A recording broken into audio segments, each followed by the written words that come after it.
Hey everybody, Professor Piscean here to bring you term essay Q&A. The first question for this essay could be, the third house of siblings in the chart we're going to be using contains both Saturn and Black Moon Lilith in the sign of Cancer. The native has an older brother and sister, both 30 years their senior. The task is to analyze the specific and distinct roles these two siblings are likely to have played in the native's early trauma. How does the presence of Saturn inform the dynamic with the older brother, and how does Black Moon Lilith in Cancer illuminate the relationship with the older sister? In your conclusion, speculate on how the Mercury square Pluto aspect might later trigger a transformative, if painful, revelation concerning one of these siblings. So let's answer the first question. So the Saturn return, occurring approximately between the ages of 28 and 30 years old, represents the celestial graduation into full adulthood. It is a time when the cosmic taskmaster, Saturn, returns to its natal position, demanding that the structures of one's first 30 years be tested, matured, and solidified.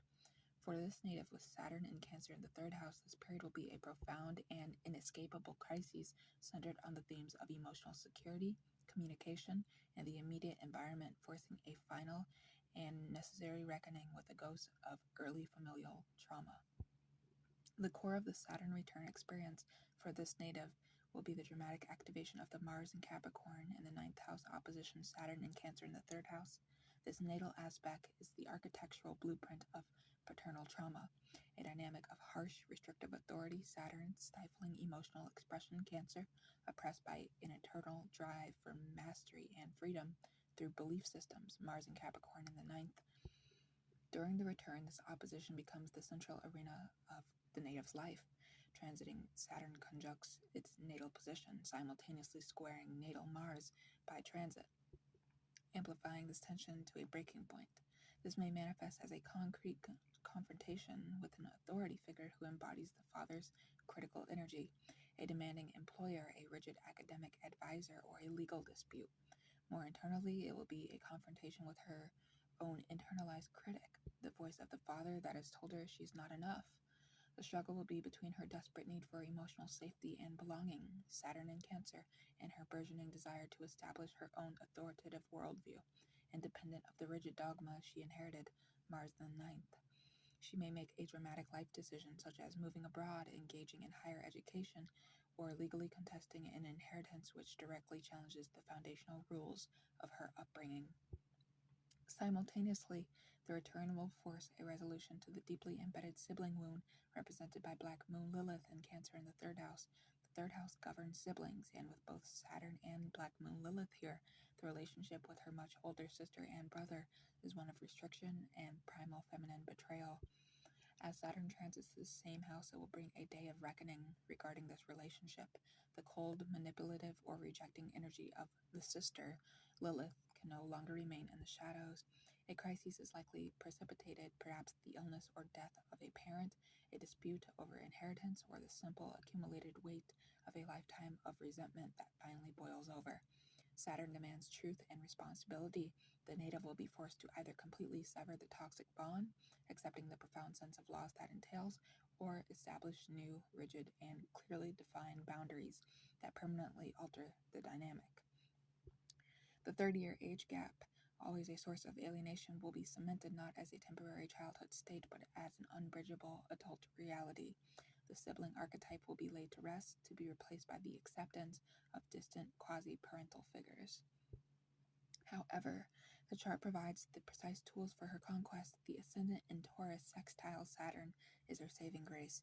This aspect gives her a fundamental earthy resilience, the Taurian capacity for endurance, and her innate ability to build self-worth through practical, tangible achievements. Sextile to Saturn will be the engine of her survival. During the return, she will not break. Instead, she will build. She may physically renovate a home, establish a small business, or commit to a long-term health regimen. These concrete acts will be her psychological anchor, proving to her that she can create the stability her family failed to provide. Furthermore, the Mercury in Pisces in the 11th house trine Saturn will find its mature voice. This aspect indicates a mind that can structure its compassion and intuition. The return will compel her to give form to her nebulous Piscean perceptions, She may begin to write, counsel friends with newfound authority, or systematically research her family's history. This trine facilitates the articulation of all that was previously felt but unspoken, is the mechanism through which she will process the emotional data of her childhood, transforming it from a confusing fog into a coherent narrative. The square from Mercury to Pluto will ensure this process is psychologically intense and unflinchingly honest, unearthing buried family secrets that must be integrated.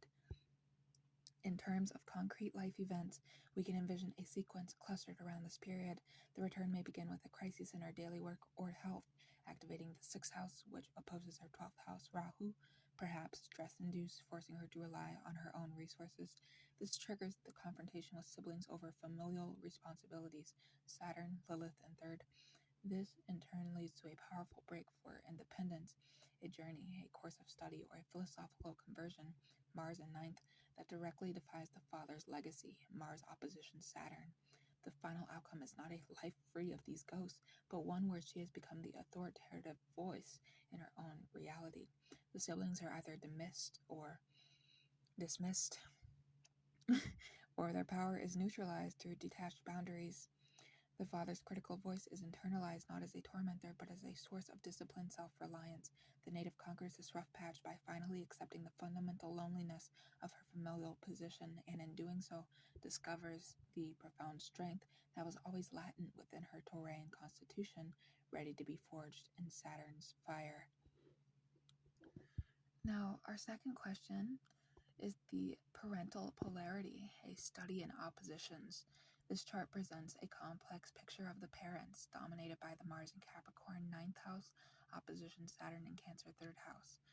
The task is to define the nature of this Mars-Saturn opposition as the backbone of the native's paternal trauma, then contrast this with the maternal influence, as shown by the full moon in Libra, 6th house square Mars, and tri-Neptune. How do these two parental archetypes, one of harsh, restrictive authority and the other of fragile, idealized harmony, create an environment of double binding trauma for the native? Use the Jupiter square Saturn aspect to illustrate how the native's own capacity for joy and expansion was stifled within this family structure. The Chiron return, occurring around the age of 50, marks the zenith of a lifelong process of confronting our core wound, not for its eradication, but for its ultimate integration and alchemical transformation into a source of unique wisdom. For this native with Chiron in Aquarius in the 10th house, this pivotal period represents the culmination of a lifelong struggle with authority, status, and a profound sense of being an outsider. The Chiron return will force a final potent crisis that demands the healing of the wounded healer, specifically by reconciling the traumatic legacy of paternal authority with her destined role as an unconventional and compassionate guide. The trajectory leading to this return is paved with the scars of early familial trauma. The Mars in Capricorn 9th, opposition Saturn in Cancer 3rd, established a paradigm of authority as cold, restrictive, and emotionally stifling. The father was not a benevolent guide, but a critic who enforced rigid dogma, crushing the native's innate emotionality and sense of belonging. This directly wounds the 10th house, the seat of worldly authority and the father archetype. Consequently, the native's entire approach to career and public standing has been filtered through the conflicting lenses of Neptune and Chiron, both in Aquarius and the 10th. Neptune engulfs her professional aspirations in a fog of idealism, confusion, and a desire to dissolve into a collective cause, while Chiron concretizes the wound of feeling fundamentally different, unconventional, and perpetually on the outside looking in. In her earlier career, she may have vacillated between chasing illusory or savior-based roles, Neptune, and experiencing sharp rejections or failures that reinforced her core chironic wound of being the other who does not fit into traditional hierarchies. The Chiron return itself will trigger a healing crisis that is both public and profoundly personal. The central theme will be a dramatic confrontation with her failed ideals and the painful reality of her unique identity in the world. This may manifest as the collapse of a long-held professional dream, Neptune, the end of a career that never truly fit, or a public exposure of her perceived flaws or unconventional methods. The Aquarian energy demands authenticity and freedom from societal constraints. The crisis will force her to ask, who am I, when the title, the status, and the failed ideal are stripped away? This is a direct echo of the paternal dynamic. The father's rigid authority, Saturn, is mirrored by the rigid structures of society, and the Chiron return is the moment she must finally liberate herself from seeking validation from either. The key to her healing lies in the synergistic activation of two critical aspects. First, the MC midheaven in Capricorn, trine the moon in Libra 6, provides the vocational pathway to salvation. This aspect signifies that her true public calling, MC, is found through the mature expression of her emotional intelligence and her capacity to bring balance and healing to the realm of daily service and health. Moon in 6. The Chiron return forces this to the forefront. The very wound she carries, the paternal criticism, the maternal fragility, the sibling betrayals, become the source of her authority. She may launch a practice, write a book, or lead a movement that revolves around healing familial trauma, counseling on workplace dynamics, or creating systems, Capricorn, that foster emotional harmony, Libra. The Chiron wound is not healed in isolation. It is healed by being offered as a gift to others. Her perceived otherness, Aquarius, becomes her unique selling point. Secondly, the resolution requires the integration of the North Node in Aries in the 12th house. Her soul's destiny is to forge an independent identity, Aries, through spiritual surrender and confronting the subconscious, 12th. The Chiron return in the 10th house is the catalyst that pushes her to do this publicly. To heal her wounded authority, she must stop trying to fit into existing structures, South Node in Libra in the 6th, and instead courageously, Aries, stand in her own unique, spiritually informed authority.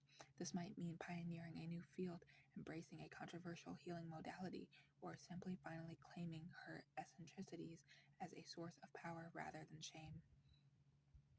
In concrete terms, the life sequence during this period might unfold as follows: a professional culmination or crisis, perhaps the retirement of a mentor, the failure of an organization she idealized, or a health issue that forces her to leave a conventional career acts as the trigger. This collapse forces a period of deep introspection, 12th house North Node, where she must process a lifetime of feeling like an outsider. Emerging from this, she will begin to structure Capricorn MC, her hard-won emotional wisdom, moon trine, into a new form of public service. This is not a quiet retirement. It is a powerful second act where she becomes the wise elder she never had. The father's critical voice is finally silenced, not by defiance, but by the undeniable evidence of her own authentically built authority. She conquers this final great rough patch by realizing that the wound was never a flaw to be hidden, but the very key to her unique and destined place in the world. The Chiron return, therefore, completes the arc that began with a wounded child in a restrictive family, culminating in the emergence of a healed and healing authority figure for her community. Third question. The 4th house in Cancer, the wound of home. The 4th house cusp is in Cancer, a sign it rules, suggesting a deep need for security and nurture. However, its ruler, the moon, is under significant stress. The task is to analyze the statement, the native's deepest trauma is the experience of the home, 4th house, as a place of emotional labor and criticism rather than of nurture. Support your argument by deconstructing the moon in the 6th house in Libra and its aspects, the square to Mars and the trine to Neptune. How do these aspects create a mother who is both critical and victimized in a home environment that feels more like a place of service than of solace? How does the ascendant sextile Saturn provide the native with the fundamental resilience to eventually build a more secure home for themselves? The Uranus opposition, crystallizing between the ages of 38 and 42, represents the most potent astrological trigger for midlife crises and awakening.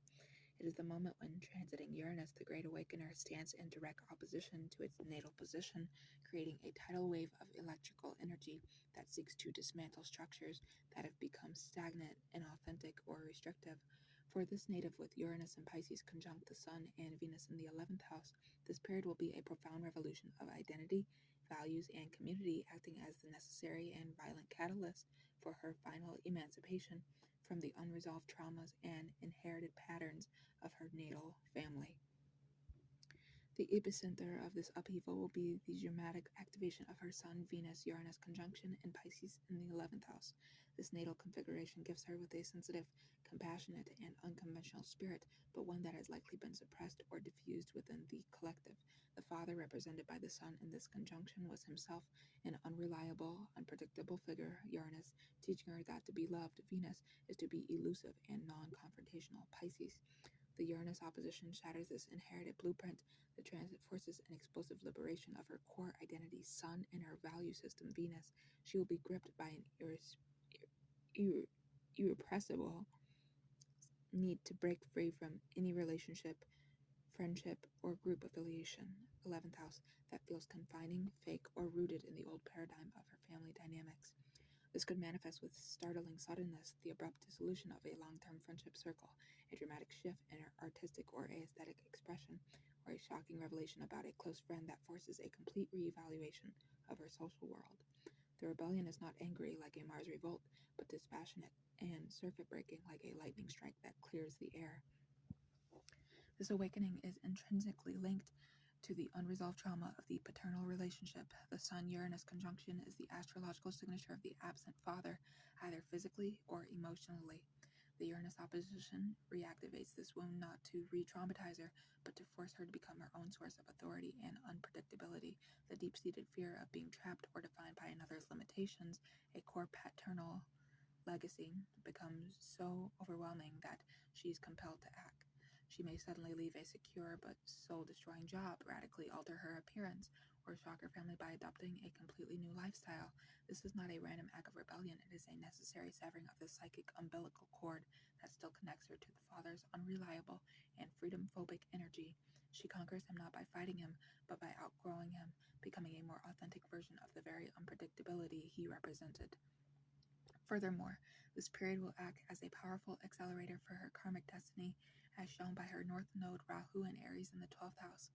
Her soul's path is toward independent, self-directed action, Aries in the realms of spirituality, solitude, and the unconscious. 12th, the comfortable but karmically stagnant past is symbolized by the South Node Ketu in Libra in the 6th house, a life of over-adapting, people-pleasing, and servitude in her daily routine. The Uranus opposition violently propels her toward the North Node. The sudden breaks and shocks Uranus force her to prioritize her own needs, Aries, over maintaining harmony, Libra. The friendships that fall away, 11th house, create the necessary solitude, 12th house, for a profound spiritual awakening. She may be driven to explore meditation, depth psychology, or other 12th house pursuits with a newfound pioneering zeal, Aries. The midlife rebellion, therefore, is the universe's brutal but efficient method of course-correcting her onto her destined path. In terms of concrete life sequences, we can envisage a chain of events that begins with a growing restless dissatisfaction within her social circle or a creative project. This culminates in a sudden triggering event, perhaps a friend's betrayal or a sudden opportunity that appears out of the blue that causes an irreversible rupture. This rupture creates an existential vacuum, forcing her into a period of introspection. Rahu in the 12th. From the solitude, a new, more authentic identity is born. She may start a unique spiritual community online, combine her artistic talents with metaphysical studies, or simply decide to live in a way that is utterly and uncompromisingly her own. The native conquers this midlife crisis by recognizing that the Uranian shocks are not destroying her life, but shattering the prison of her conditioning. The walls of that prison were built with the bricks of paternal unreliability, maternal appeasement, and sibling alienation. At the Uranus opposition, she is finally given the explosive charge to break free, not as a wounded child, but as a self-possessed adult, ready to claim the unique, eccentric, and spiritually independent destiny that was always her birthright. Question 4. The karmic narrative of family trauma. Synthesize the karmic indicators in the chart to construct a narrative of familial destiny. Using the South Node Ketu in the 6th house and Libra and its ruler Venus placed with the Sun and Uranus in the 11th, what can be hypothesized about the soul's past life familial entanglements? The task is to argue that the current family dynamic, with its authoritarian father, harmony-obsessed mother, and oppressive siblings, is a karmic replay designed to force the native to resolve a past life pattern of codependency and servitude, Ketu in 6th, within relationships, Libra. How did the North Node Rahu in Aries in the 12th house and the Mars in Capricorn in the 9th point the way toward the soul's necessary evolution away from this familial karma. The first Pluto square to its natal position, occurring between the ages of 36 and 39, is a transit of profound psychological import. It represents a critical juncture where the planet of the underworld, power and compulsive repetition, turns a glaring, inescapable light upon the deepest and most hidden aspects of the psyche. For this native, with Pluto and Sagittarius in the 8th house, this period will be a mandatory descent into the vault of inherited family trauma, forcing a power struggle with the ghost of her lineage and compelling a transformation that will forever alter her relationship to her past, her psychology, and her shared resources. The core of this transit is the activation of the natal Mercury square Pluto aspect.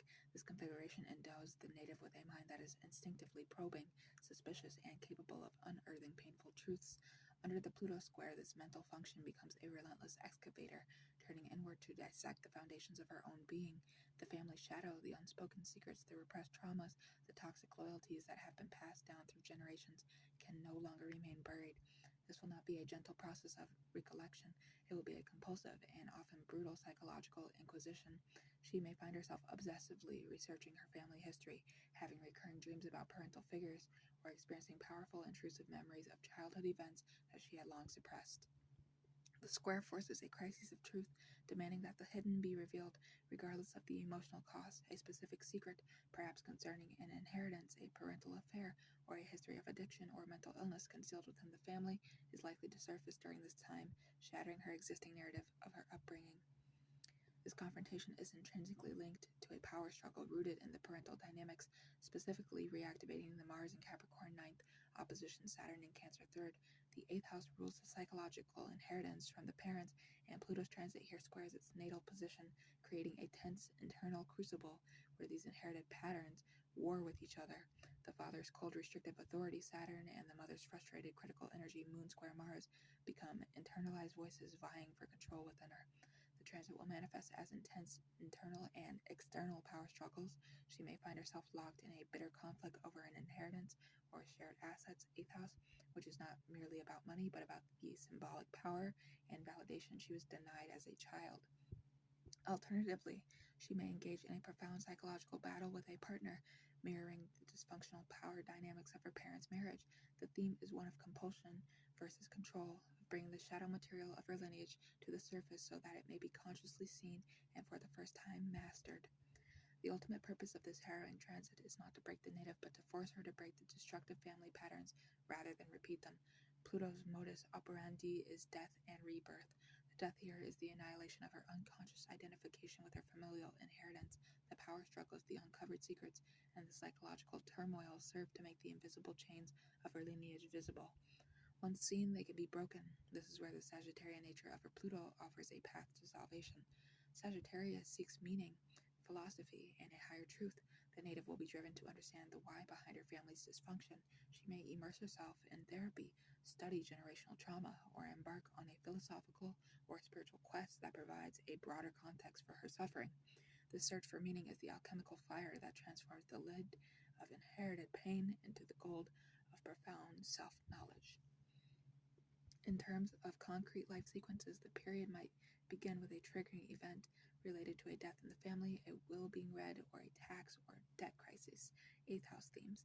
This event acts as the key that unlocks the vault. It precipitates a period of intense research, confrontation, and psychological turmoil, often straining her closest relationships to their breaking point as she projects her internal family shadow onto her partner.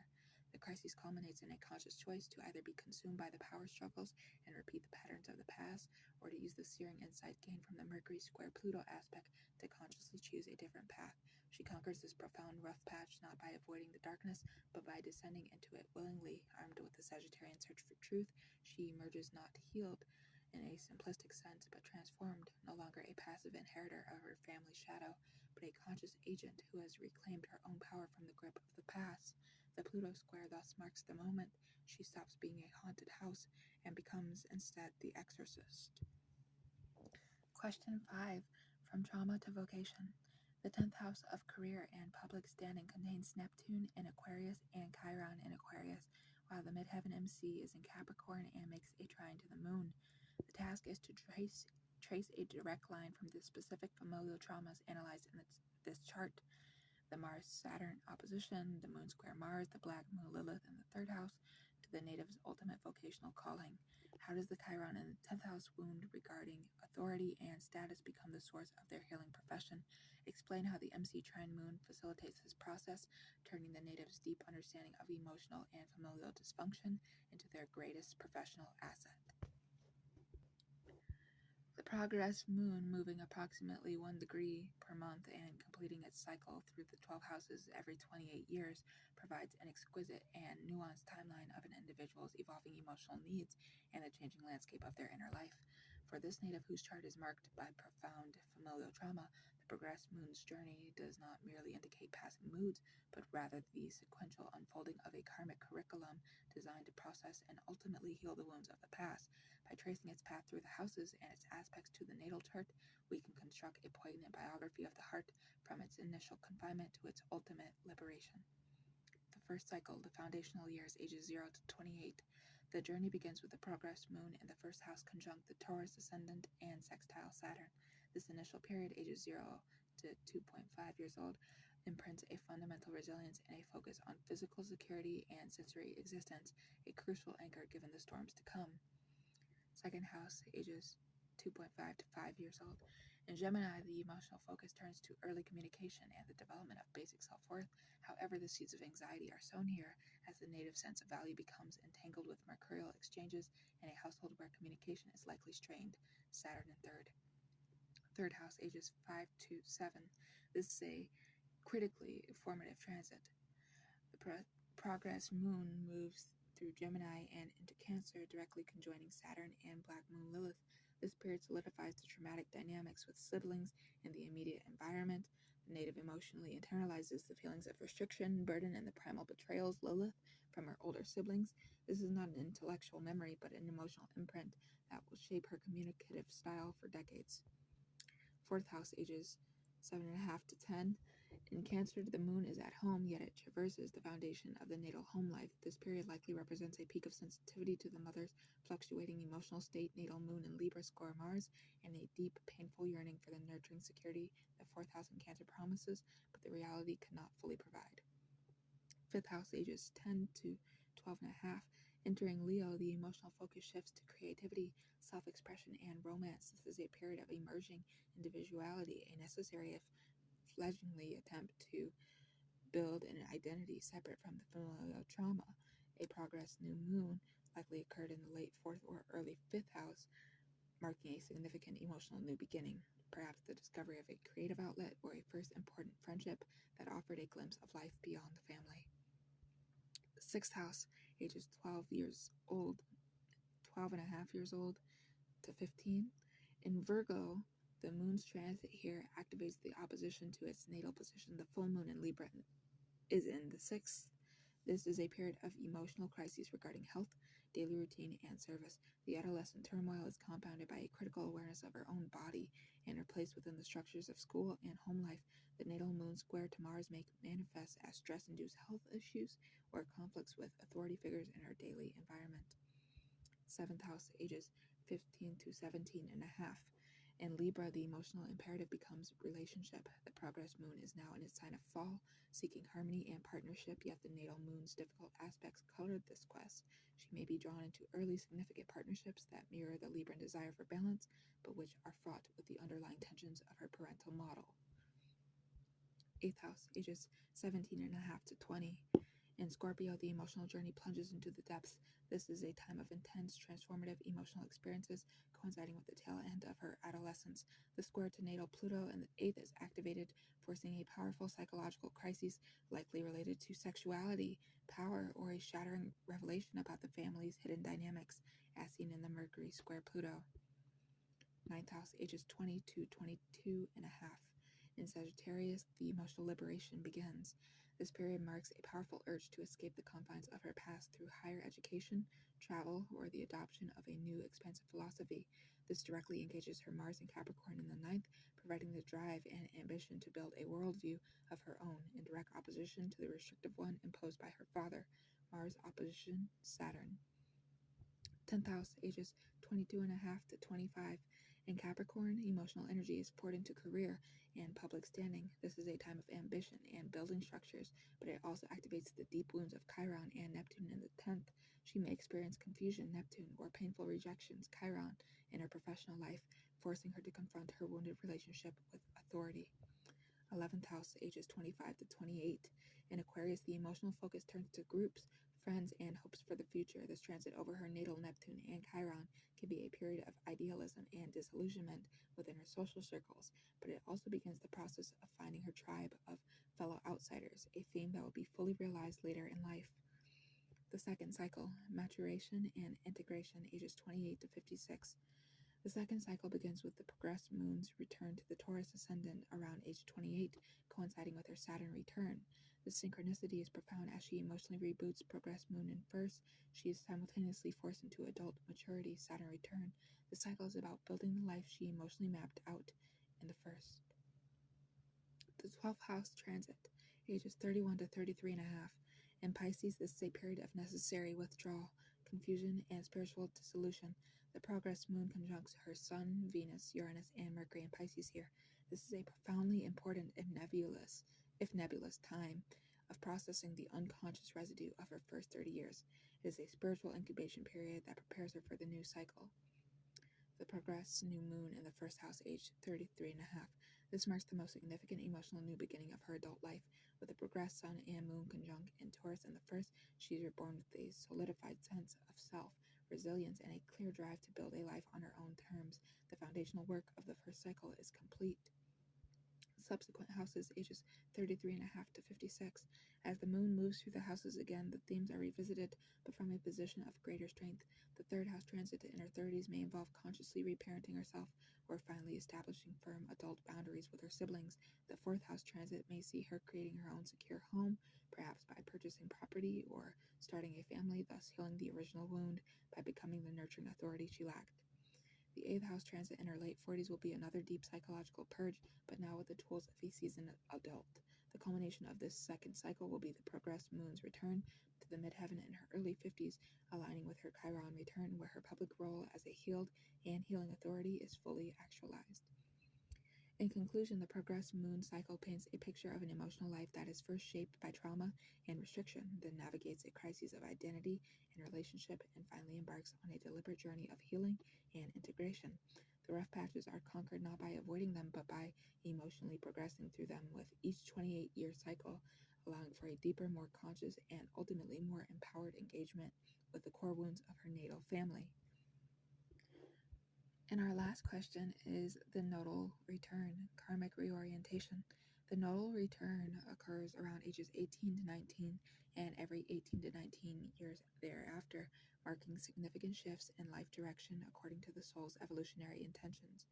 The task is to analyze the native's likely experiences around their nodal returns, considering the tension between the South Node in Libra and the 6th house past life patterns of service, codependency, and health concerns, and the North Node in Aries in the 12th house, destined development of spiritual independence and courage, how the MC square node aspect creates tension between career and soul purpose, the role of the node square Saturn in creating delays or obstacles that ultimately serve the nodal intention, and how each nodal return might bring opportunities to break free from familial patterns that no longer serve evolution. What specific life choices might be presented at these junctures, and how do they relate to healing the natal family trauma? The lunar nodes, representing the axes of karma and soul evolution, enact their most potent influence during their return to their natal positions, an event occurring approximately every 18 to 19 years. The nodal return is not merely a transit, but a profound reorientation point, a cosmic crossroads, where the soul is presented with a critical choice: to remain in the comfortable yet karmically stagnant patterns of the South Node, or to courageously step onto the uncharted path of the North Node. For this native with a South Node in Libra in the 6th house and a North Node in Aries in the 12th house, each return will force a crisis of direction that is intrinsically linked to healing the foundational wounds of her natal family by compelling her to exchange servitude for sovereignty and codependency for spiritual self-reliance. The karmic burden of the South Node in Libra in the 6th house is the core pattern from which she must evolve. This placement suggests a past life over-identification with being of service, maintaining harmony, and attending to the needs of others in the daily routines of life. The sixth house rules work, health, and service, and in Libra, this becomes a compulsive need to create balance through self-sacrifice. This karmic imprint dovetails perfectly with her natal familial drama. The mother with the moon in Libra in the sixth models this very behavior, a woman who prioritizes appeasement and the appearance of harmony, yet seethes with unexpressed frustration, moon square Mars. The native enters life with this as her default setting, a pre-programmed tendency to absorb emotional discord and attempt to fix it, thereby repeating the karmic pattern of the over-adapted servile self. This manifests as a life prone to codependent relationships, stress-related illnesses arising from repressed anger, and careers where she is the endlessly giving but underappreciated ascendant. Underappreciated assistant.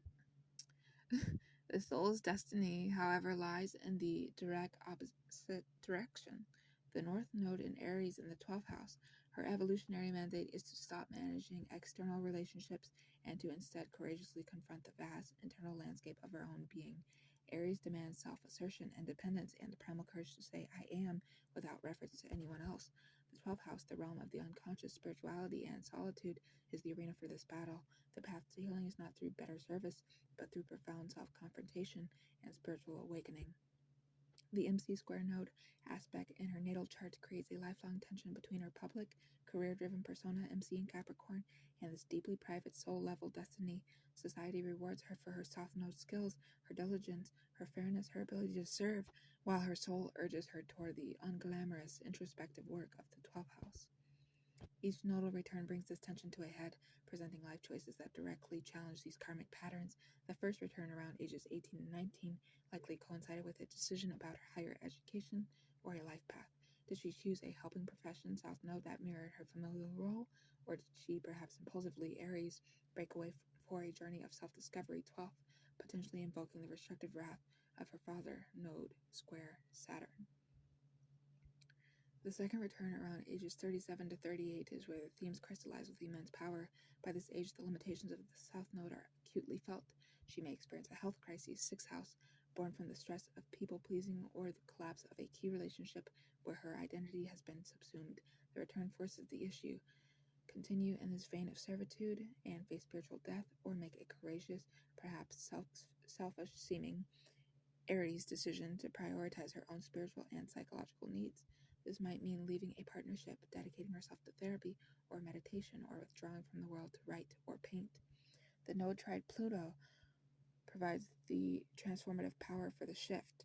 It allows her to tap into immense psychological reserves to purge the deep-seated familial patterns, Pluto in the 8th, that have kept her enslaved. The native conquers these karmic rough patches by finally understanding that the familial trauma was the specific personalized curriculum designed to teach her the lessons of the North Node. The father's harsh authority, Mars opposition Saturn, taught her what happens when one is not self-servine. The mother's fragile harmony, Moon in Libra, demonstrated the perils of over-adaptation.